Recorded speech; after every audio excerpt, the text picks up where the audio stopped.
Hi, my name is Jenny Kelly, and I am coming to you from the archives of the Noble Maritime Collection here on the grounds of Snug Harbor Cultural Center and Botanical Garden in Staten Island, New York.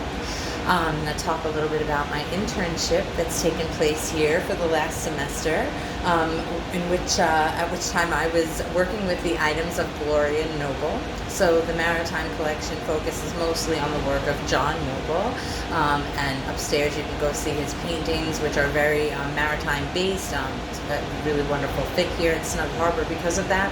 You can explore his houseboat, but what you may not see at the surface level is that deep in the archives there were many items belonging to his mother, born Amelia Piche, and then she became Gloria Noble upon the death of her husband. She changed her name, she changed her look, she changed her persona a little bit, had a renaissance, and was also an artist in her own right.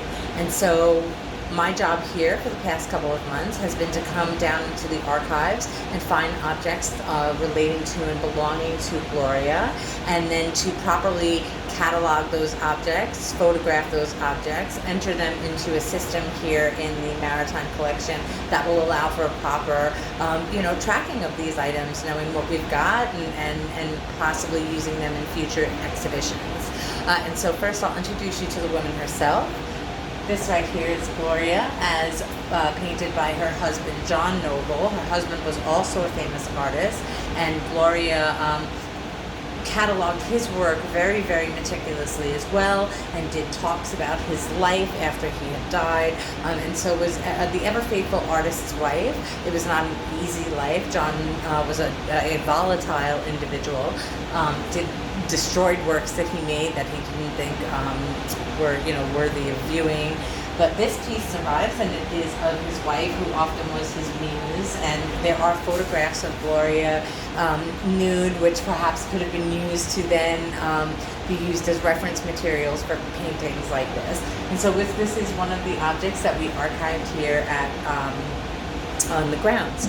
And some of the other things that we worked on were, she was a painter in her own right, and she created paintings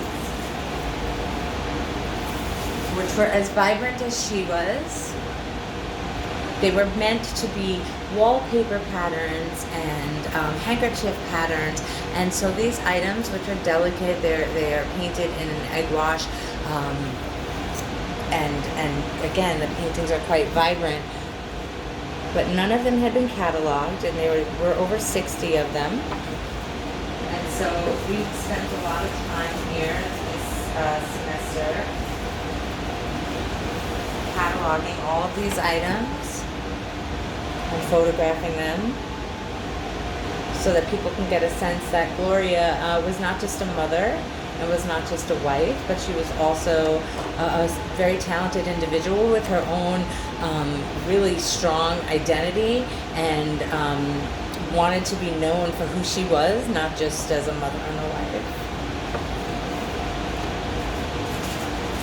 These are quite beautiful. I'll show you one more.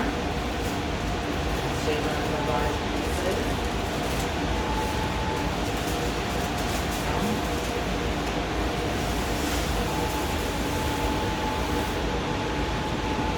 Again, these were meant to be handkerchief patterns, and so this would continue here, and then along this border, this would have been the center of the handkerchief, and then so you would have had 4 panels put together to create one final handkerchief.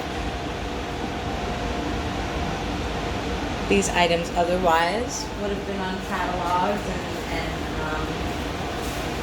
perhaps nobody would have known about Gloria.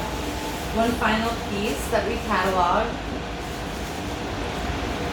was this vase, painted by Amelia. You can see her signature down here. Amelia didn't often date things. We don't know exactly when she was born, and so it's rare that she dated things, which is why this is kind of a wonderful piece.